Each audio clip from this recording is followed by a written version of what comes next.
Сіздерге енді жылыжайымыздың автоматтандырылған жүйесімен таныстырып өтер болсам, бұл бізде жылыжайымыздың кіші макеті автоматтандырылған. Оны таныстырып кетер болсам, бізде бірінші қоңыржай белдеуі, екінші субтропикалық белдеу, үшінші бізде тропикалық белдеу.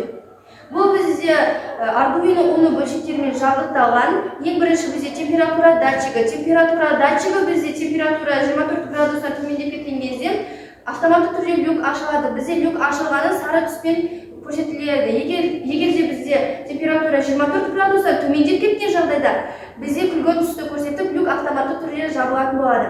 Және де бізде ылғалдылық датчигі. Ылғалдылық датчигі ылғалдылықты көрсететін болады.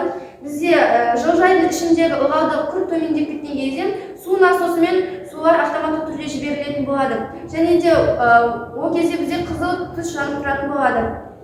Және де бізде дисплейде бізде ылғалдылық пен температураның градустары көрсетіліп тұрады. Және де бізде Bluetooth модулімен бізде телефонымызға осы ылғалдылық, температураның бәрі SMS түрде хабарлама болып келеді.